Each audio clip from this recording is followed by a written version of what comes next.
ನಿಮ್ಮದು ಏನೇನು ಕತೆ?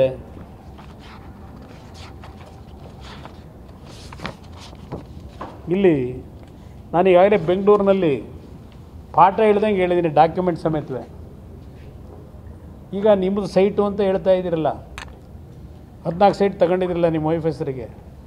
14 ಇಲ್ಲದಿದ್ರೆ 24 ತಗೊಳ್ಳಿ, ಇಲ್ಲ 44 ತಗೊಳ್ಳಿ. ಕಾನೂನುಬದ್ಧವಾಗಿ ನಿಮಗೆ ಕೊಡಬೇಕಾದಂಥದ್ದು ಸರ್ಕಾರದ ಕಾನೂನು ವ್ಯಾಪ್ತಿ ಒಳಗಿದ್ದರೆ 44 ತಗೊಳ್ಳಿ, 14ಕ್ಕಲ್ಲ.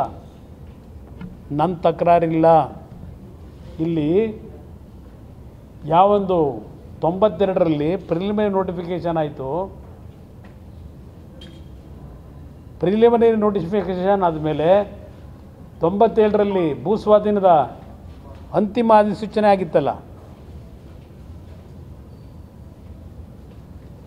1910/2/98ರಂದು ಪ್ರಾಧಿಕಾರವು ಭೂ ಸ್ವಾಧೀನ ಕಾಯ್ದೆ ಕಲಂ 16(2)ರಂತೆ ಸ್ವಾಧೀನಕ್ಕೆ ಪಡೆಯಲಾಗಿರುತ್ತದೆ. 16/2 ಆದಮೇಲೆ ಆ ಜಮೀನು ಸರ್ಕಾರದ್ದು, ಬದಲಾವಣೆ ಮಾಡೋಕ್ಕಾಗೋದಿಲ್ಲ. ಆಮೇಲೆ 18/5/98 ಭೂ ಸ್ವಾಧೀನ ಪ್ರಕ್ರಿಯೆಯಿಂದ ಕೈ ಬಿಟ್ಟು ಅಧಿಸೂಚನೆ ಮತ್ತೆ ಹೊರಡಿಸ್ಕೊತೀರಿ. ಆಗೆಲ್ಲ ನೀವೇ ಡೆಪ್ಟಿ CM. ನನಗಿದೇನು ಜಾಗದ ಗೊತ್ತೇ ಇಲ್ಲ ಅಂತ ಹೇಳ್ತೀರಲ್ಲ, ಯಾವ ಆಧಾರದ ಮೇಲೆ ಮಾಡಿದ್ರು? ಈ ಡಿನೋಟಿಫಿಕೇಷನ್ ಮಾಡಿದಾಗ ಆ ನಿಂಗ ಬದುಕಿದ್ನ ಅವನಿಗೆ ಸ್ವರ್ಗದಲ್ಲಿ ಇದ್ದು ಅಲ್ಲಿಂದ ಒಂದು ಅರ್ಜಿ ಕೊಟ್ಟನಾ ಡಿನೋಟಿಫಿಕೇಷನ್ ಮಾಡಿ ಲ್ಯಾಂಡ್ದು ಅಂತ? ಇದನ್ನು ನಾವು ಕೇಳ್ತಾ ಇರೋದು. ಡಿನೋಟಿಫಿಕೇಷನ್ಗೆ ಅರ್ಜಿ ಕೊಟ್ಟಾರೆ ಯಾರು? 92ರಲ್ಲಿ ಆಗಿರೋದು ಪ್ರಿಲಿಮಿನರಿ ನೋಟಿಫಿಕೇಷನ್ನು. 98ರಲ್ಲಿ ಅವನು ತೀರ್ಕೊಂಡು ಹೋಗಿದ್ದು ಯಾವಾಗ? ಸ್ವಲ್ಪ ಜನಗಳ ಮುಂದೆ ಹೇಳಿ ಸಿದ್ದರಾಮಯ್ಯನವರೇ. ಯಾವಾಗ ತೀರ್ಕೊಂಡು ಹೋದ ಅವನು? ಯಾವಾಗ ಅದು ಅರ್ಜಿ ಕೊಟ್ಟ? ಅಲ್ಲಿ ಯಾವ ಆಧಾರದ ಮೇಲೆ ಮಾಡಿದ್ರಿ? ನಿಂಗನ ಹೆಸರಿಗೇನೆಯ ನೋಟಿಫಿಕೇಷನ್ ಮಾಡಿ ಡಿನೋಟಿಫಿಕೇಷನ್ ಮಾಡಿರೋದು? ನಿಂಗನ ಹೆಸರಿಗೆ ನಾವೆಲ್ಲ ಡಾಕ್ಯುಮೆಂಟಲ್ಲಿ ಬೆಂಗಳೂರಲ್ಲಿ ಇಟ್ಟಿದ್ದೀನಿ. ನಿಂಗನ ಹೆಸರಿಗೆ ಡಿನೋಟಿಫಿಕೇಷನ್ ಮಾಡ್ತಾರೆ. ಅವನು ಸತ್ಯ ಹೋಗೋನೆ. ಅವ್ರ ಮಗನ ಹೆಸರು ಪೌತಿಕತೆ ಅಂತ ಮಾಡ್ಕೊಂಡಿದ್ರು. ಅದೆಲ್ಲ ಇರಲಿ, ಒಂದು ಭಾಗ ಆಯಿತು. ಇಲ್ಲಿ 2001, 2003 ಈ ಪೀರಿಯಡ್ನಲ್ಲಿ ಪ್ರಾಧಿಕಾರದಿಂದ ಈ ದೇವನೂರು 3ನೇ ಹಂತದ ಬಡಾವಣೆಯಲ್ಲಿ ಈ ನಿವೇಶನಗಳು ಇದೇನಿದೆಯಲ್ಲ, ಇವರು ಹೇಳೋ ಜಾಗ ಈಗ ಸೈಟ್ಗಳು ಮಾಡಿ, ಪಾರ್ಕ್ ಮಾಡಿ, ಮನೆಗಳನ್ನು ಹಂಚಾಗಿದೆ, ನಿವೇಶನ ಹಂಚಾಗಿದೆ. 2001, 2003 ನಿವೇಶನ ಹಂಚಾಗೋಗಿದೆ. 2004ರಲ್ಲಿ ಇವರು ಬಾಮೈದ ಮೂಡಾದಿಂದ ನಿವೇಶನ ಹಂಚಿರೋದನ್ನು ಅಗ್ರಿಕಲ್ಚರ್ ಲ್ಯಾಂಡು ಅಂತ ಯಾವ ರೀತಿ ಕೊಂಡ್ಕೊತಾರೆ? ಸಾಧ್ಯವಾ ಕೊಂಡ್ಕೊಳ್ಳಿಕ್ಕೆ? ಯಾರು ಕೊಂಡ್ಕೊಳ್ಳೋದಕ್ಕೆ ಪರ್ಮಿಷನ್ ಕೊಟ್ಟರು? ಹೋಗಲಿ, ಇದು ಕೊಂಡ್ಕೋಬೇಕಾದ್ರೆ ಮಲ್ಲಿಕಾರ್ಜುನ ಸ್ವಾಮಿಗೆ ಸೈಟ್ ರಚನೆ ಆಗಿರೋದು ಹಾಗೆ ಗೊತ್ತಿರಲಿಲ್ವ ಇವರಿಗೆ?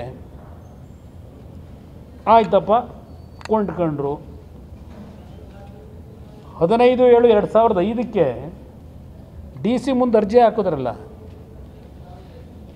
ಇವರಿಗೆ ಚೇಂಜ್ ಆಫ್ ಲ್ಯಾಂಡ್ ಯೂಸ್ಗೆ ಅಗ್ರಿಕಲ್ಚರ್ ಸ್ಟೇಟಸ್ಸಿಂದ ರೆಸಿಡೆನ್ಷಿಯಲ್ ಸ್ಟೇಟಸ್ಗೆ ಅರ್ಜಿ ಹಾಕೊಂಡ್ರಲ್ಲ, ಈ ಮಹಾನುಭಾವರು DC ಮತ್ತಿನ್ನು ಅಧಿಕಾರಿಗಳಿದ್ದಲ್ಲ ಮೂಡಾದವರು, ನೋ ಅಬ್ಜೆಕ್ಷನ್ ಕೊಡಬೇಕಲ್ವಾ? ಹೋಗ ಸೈಟ್ನೇನಾದ್ರು ಪರಿಶೀಲನೆ ಮಾಡಿದ್ರೆ ಚೇಂಜ್ ಆಫ್ ಲ್ಯಾಂಡ್ ಯೂಸ್ ಮಾಡಬೇಕಾದ್ರೆ ಇದು ಅಗ್ರಿಕಲ್ಚರ್ ಲ್ಯಾಂಡಲ್ಲಿ ಇದೆಯೋ, ಯಾವ ಪರಿಸ್ಥಿತಿಲಿದೆ ಅಂತ ನೋಡಿ ಇದು ಮಾಡಬೇಕು DC. ಹಾಗಿದ್ರೆ DC ಯಾವ ಆಧಾರದ ಮೇಲೆ ನೋಡ್ದೇನೆ ಜಾಗನ ಸ್ಥಳ ಪರಿಶೀಲನೆ ಮಾಡಿದೆ ಕನ್ವರ್ಷನ್ ಹೆಂಗೆ ಮಾಡಿದ್ರು? ಇದಕ್ಕೆ ಯಾರು ಕಾರಣ? ಹಂಗಿರೋ ಮಲ್ಲಿಕಾರ್ಜುನ ಸ್ವಾಮಿ ಅವರಿಗೆ ಹಂಗಿರೋ ಮುಖ್ಯಮಂತ್ರಿಗಳಿಗಿಂತಲೂ ದೊಡ್ಡ ಇದ್ದಿತ್ತ? ಅವತ್ತು ಉಪಮುಖ್ಯಮಂತ್ರಿಗಳು ಸಿದ್ದರಾಮಯ್ಯನವರೇ ಅಲ್ವೇ? 2010ರಲ್ಲಿ ಅಗ್ರಿಕಲ್ಚರ್ ಸ್ಟೇಟಸ್ ಅಂತ ಹೇಳ್ಬಿಟ್ಟೆ ದಾನ ಮಾಡಿದ್ರಲ್ಲ, ಕನ್ವರ್ಷನ್ ಹೇಳಲಿಲ್ಲ. ಅಲ್ಲಿ ದಾನ ಮಾಡಿದಾಗ ಕೃಷಿ ಭೂಮಿ ಅಂತೇಳಿ ದಾನ ಮಾಡಿದ್ರು 2010ರಲ್ಲಿ ಅವ್ರ ತಂಗಿ ಹೆಸರಿಗೆ. ಆಮೇಲೆ 14ರಲ್ಲಿ ಇವ್ರು ಅರ್ಜಿ ಕೊಟ್ಟರು, ನಮ್ಮ ಜಮೀನು ಉಪಯೋಗ ಮಾಡ್ಕೊಂಬಿಟ್ಟಿದ್ದೀರಿ ಅಂತ ಹೇಳಿ. ಇದೆಲ್ಲ ಸಿದ್ದರಾಮಯ್ಯವರು ನಿಮ್ಮ ಗಮನಕ್ಕೆ ಬರದೇ ಆಗಿದೆಯಾ? 50-50 ರೇಷಿಯೋ ಕೊಡೋದು ಯಾವಾಗ ಬಂದಿದ್ದು? ನೀವು ಅರ್ಜಿ ಕೊಟ್ಟರಲ್ಲ 2014 ಆಗಿತ್ತಾ 50-50 ಇದರಲ್ಲಿ ಕೊಡಲಿಕ್ಕೆ? ಇದೆಲ್ಲ ಸೀರೀಸ್ ಆಫ್ ನಿಮ್ಮ ಅಧಿಕಾರ ದುರುಪಯೋಗ ಪಡಿಸ್ಕೊಂಡು ಇಲ್ಲಿಗಲ್ ಆ್ಯಕ್ಟಿವಿಟೀಸ್ ಮುಖಾಂತರ ಸರ್ಕಾರದ ಜಮೀನಲ್ಲಿ ಸುಳ್ಳು ಹೇಳಿ, ಸರ್ಕಾರಿ ಭೂಮಿ ನಮ್ಮದು ಅಂತ ಹೇಳಿ, ಈಗ 14 ಸೈಟ್ ತಗೊಂಡಿದ್ದೀರಲ್ಲ, ಇದಕ್ಕೆ ಕಾನೂನು ವ್ಯಾಪ್ತಿನಲ್ಲಿ ಏನು ತೀರ್ಮಾನ ಆಗಬೇಕು? ಯಾವ ತನಿಖೆ ಮಾಡಲಿಕ್ಕೆ? ಅದು ಯಾರೋ ದೇಸಾಯಿ ನಿವೃತ್ತ ನ್ಯಾಯಾಧೀಶರು, ಯಾವ ತನಿಖೆ ಮಾಡೋದಕ್ಕೆ ಅವರೇ ನಿವೃತ್ತ ನ್ಯಾಯಾಧೀಶರ ಹೆಸರಿನಲ್ಲಿ ಸಮಿತಿ ರಚನೆ ಮಾಡಿದ್ದೀರಿ? ಈಗ ನ್ಯಾಯಾಂಗ ತನಿಖೆ ಯಾರು ಕೇಳಿದ್ದಾರೆ ನಿಮ್ಮ ನ್ಯಾಯಾಂಗ ತನಿಖೆ ಮಾಡಿ ಅಂತ? ಈ ಪ್ರಾಪರ್ಟಿ ಮೇಲೆ ಮಾಡ್ತಾಯಿದ್ದೀರೋ ನ್ಯಾಯಾಂಗ ತನಿಖೆನ, ಇಲ್ಲ ಮೂಡಾದಲ್ಲಿ ನಡೆದಿದೆಯಲ್ಲ ಪ್ರಕರಣ ಅದಕ್ಕೆ ಮಾಡ್ತಾಯಿದ್ದೀರೋ ತನಿಖೆನ? ಇದು ಯಾವುದಕ್ಕೆ ಆದೇಶ ಮಾಡ್ಕೊಂಡಿದ್ದೀರಿ?